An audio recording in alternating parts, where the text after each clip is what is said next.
Welcome. For the last 3 decades, major studios have been making movies about the achievements and excellence of black individuals. These movies are typically based on a true story and they typically happen somewhere in the past, particularly the Jim Crow South of the 1950s and 60s.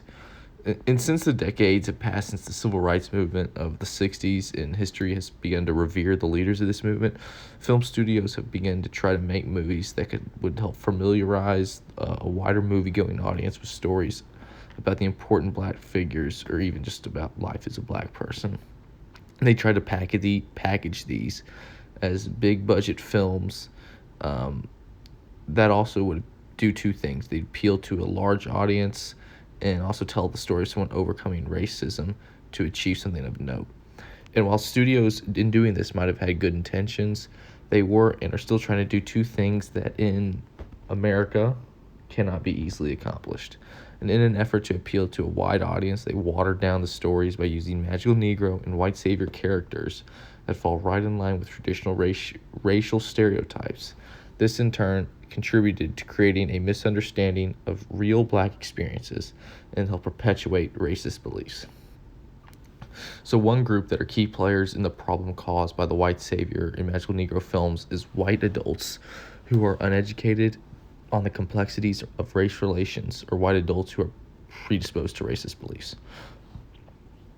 These people are affected by the fact that the way race is depicted in white savior films is not accurate because it is not as nuanced as reality. Films fail to achieve the nuance required to tell an honest story, and they resort to many racial stereotypes and exude the ideas of romanticized racism, pretend that we live in a post-racist, colorblind society. Films of this nature create like a certain social order, just due to the characterization where the white character is always the lead hero, and they have the virtues of white mortality by saving a person of color that's in need. And this person of color automatically takes a subservient role. So this simple characterization creates a world in which the white person is a good person who is generous, and the people of color ought to be grateful for their generosity. And it ignores all the nuance of personal relationship between any two people and simplifies it down to a defined trope.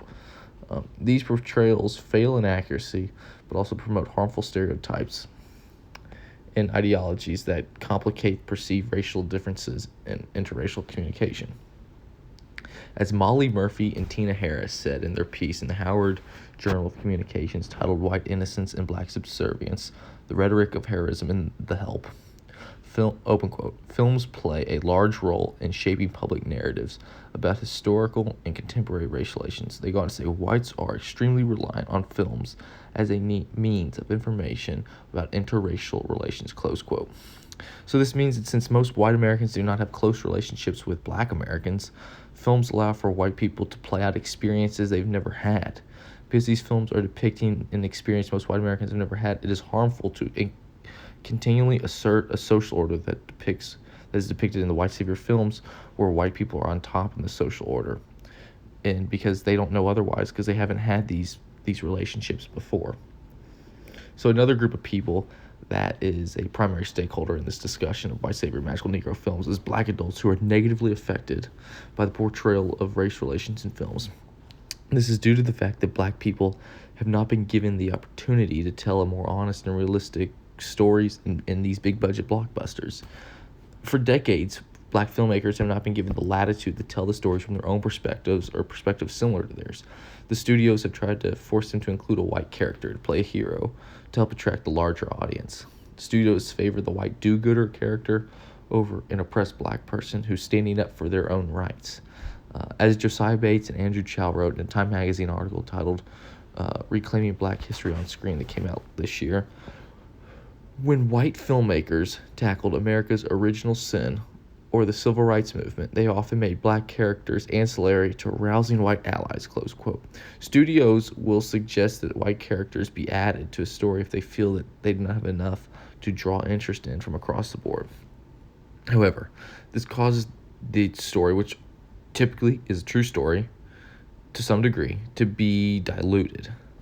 This insistence on the white good guy role enforces racist beliefs that the world should be thankful that the white people for white people on all they do for others. This ideology is harmful to black Americans because it creates a false difference in social classes based solely on race, and it's very difficult to overcome something that is ideological and in people's brains rather than something that's legal and can be changed by law.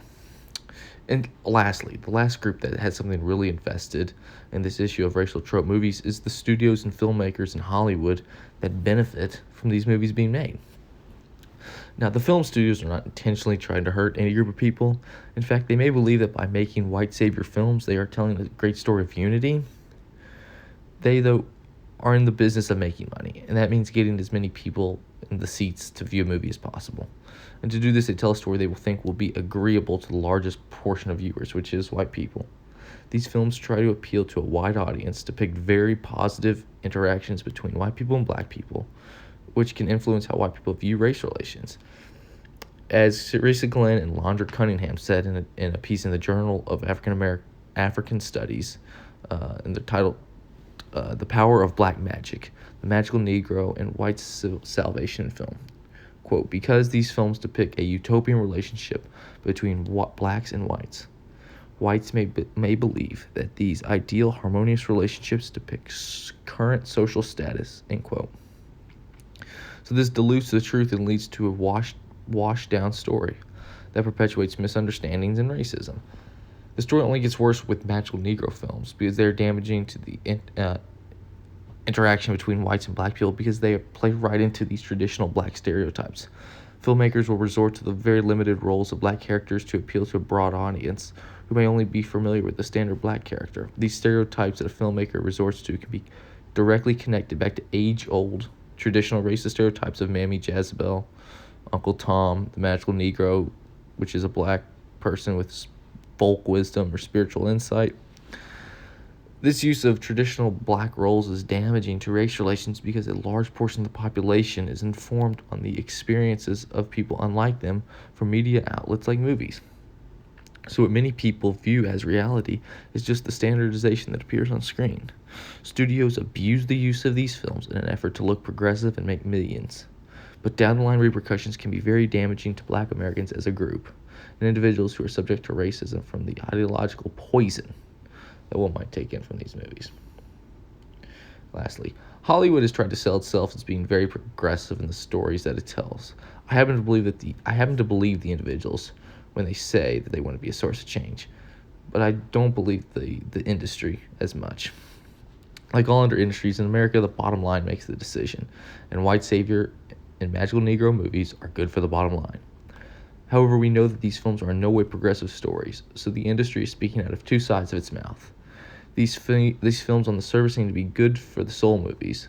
However, their effects run deeper than what is shown on screen, and these effects are not as positive as the endings to most of their films. People who understand the issue these films create need to be applying more pressure on film studios to try and tell a different story, one that more closely approaches reality, and one that can breed true equity.